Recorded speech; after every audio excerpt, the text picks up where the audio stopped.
Salve, salve, investidor, como é que você está? Nesse vídeo a gente vai tratar a respeito de Sanepar, que está derretendo hoje, e de Petrobras, que também está derretendo hoje. Ontem, quando saiu os resultados, eu já sabia que teria uma queda forte nas duas ações. Porque os resultados foram relativamente fracos, mas nada preocupante. Eu vou explicar o que está acontecendo. Primeiro, Sanepar negocia com múltiplo baixo, só que isso aqui decorre do item não recorrente precatório. Então é importante excluir esse efeito da conta.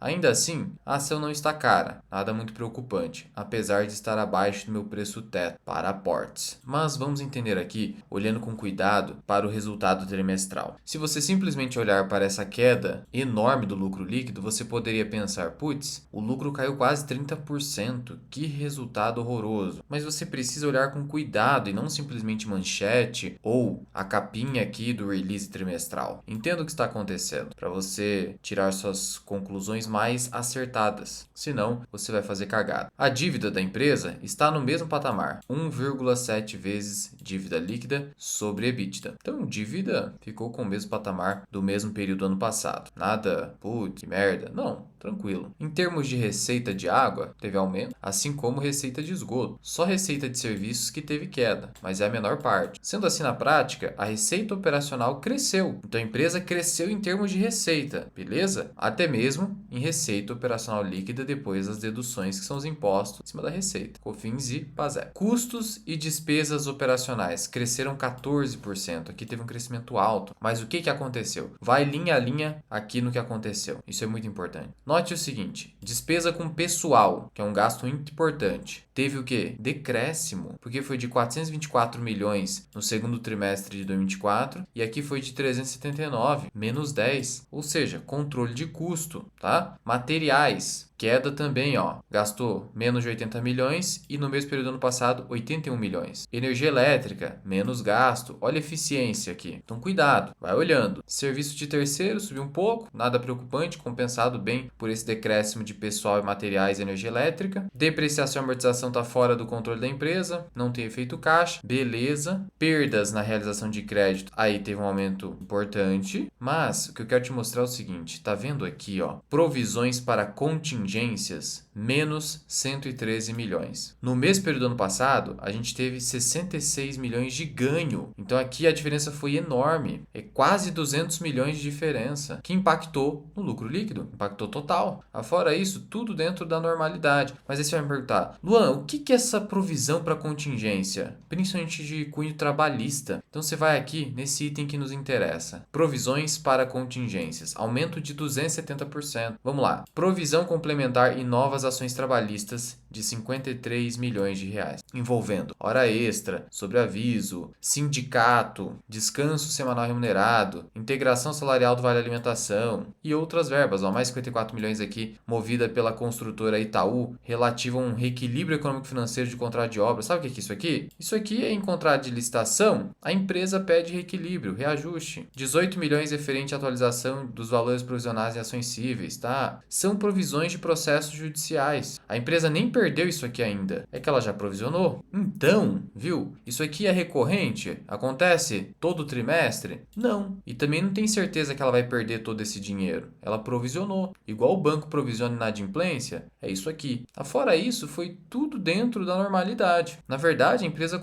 reduziu despesa com pessoal. Claro, despesa financeira aumentou? Sim. CDI aumentando, isso impacta. E como ela teve que provisionar muito, isso impactou na geração de caixa, e aí você gasta com despesa financeira. Teve um gasto maior. Mas quando você vai aqui no detalhe, 137 milhões de debêntures, arrendamentos e PPP, não foi um aumento muito alto em relação ao período do ano passado. Então é isso. Grau de alavancagem, o mesmo. A empresa detém um patrimônio líquido em ascensão, a quase 12 bilhões de reais agora. Quanto que ela está valendo na bolsa? 10 bilhões. Se você pegar os 370 que a empresa consegue entregar recorrente ao trimestre, a gente está falando que a empresa lucra 1,5 bi. Ela tem essa capacidade de lucro. 1,5 bi dividido por 11,784 vai te entregar aí um retorno sobre o patrimônio líquido de 12 a 13%, sendo conservador. E é mais ou menos esse o ROIC que a empresa entrega. Dentro desse setor, esse é o nível de ROIC que você pode esperar. E na Sanepar é bem constante, não tem tanta oscilação. E historicamente, a empresa não fica negociando por vários e vários anos abaixo do valor patrimonial, muito abaixo do valor patrimonial, de tal modo que sigo tranquilo.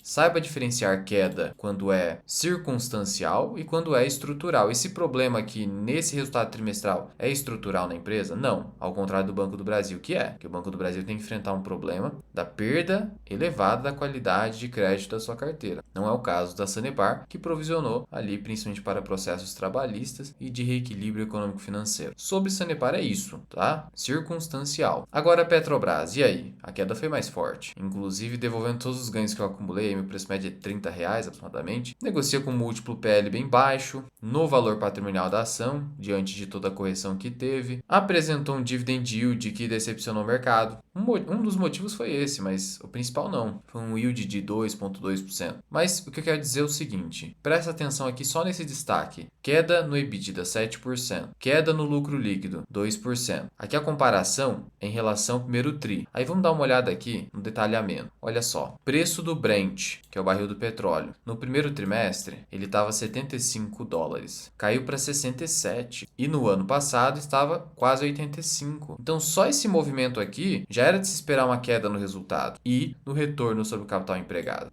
Além disso, olha o dólar médio entre o primeiro tri e o segundo tri. 5,84 contra 5,67. Então você teve tanto queda do dólar quanto queda no Brent. Então essa confluência de fatores ocasionaria queda no resultado. Da razão pela qual a receita de vendas declinou e o lucro líquido também. Mas não foi apenas isso. O endividamento subiu para 1,53 vezes EBITDA. Então foi um resultado mais fraco em relação ao ano passado, que a gente estava com um Brent bem mais caro, em relação ao primeiro tri também desse ano, por conta de menor geração de caixa oriunda daquilo que eu mostrei.